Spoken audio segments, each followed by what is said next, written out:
Hello Year 6 and welcome to today's book club. We're going to be reading another chapter of The Explorer.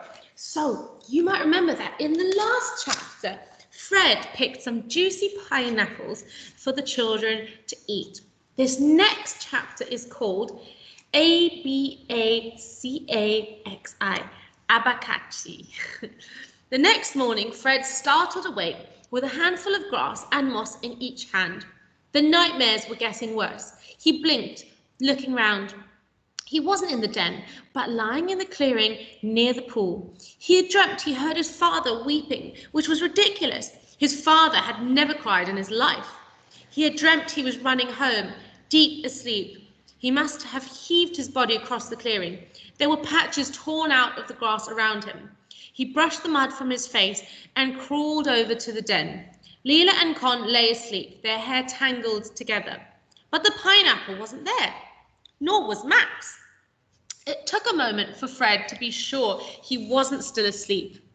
Then he jumped to his feet, whispering, "Please, no, no, no, no." But there were no bones, no blood. Surely a jaguar would have left bones. Fred shook Leela awake. "Max is missing." "What you want?" she muttered.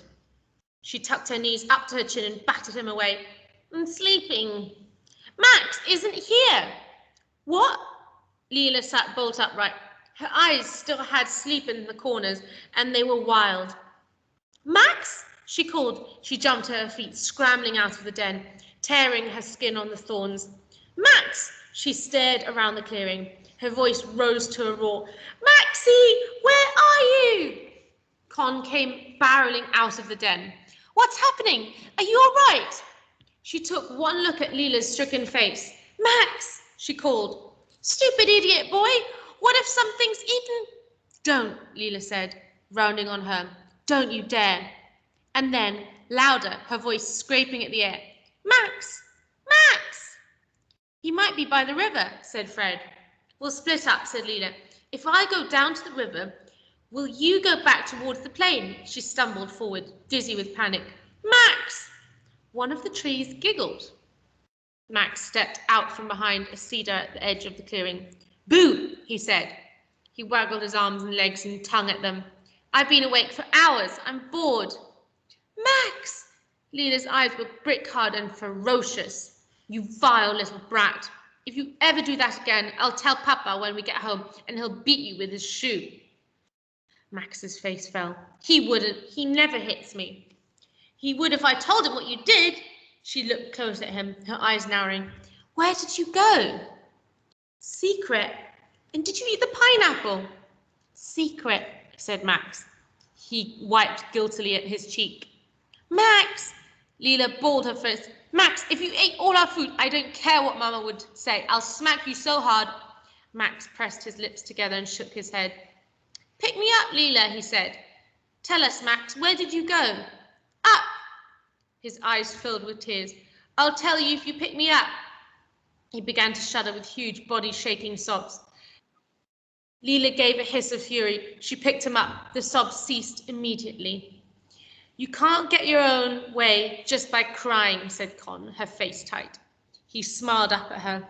His face was clear of tears. "Yes, I can," he said. "Now tell me," Leela took hold of Max's chin. "Where did you go? Where's the pineapple? Did you steal it? Did you eat it at all?" "No, I wanted to share some with the animal." "Which animal?" "The monkey thing." "Where?"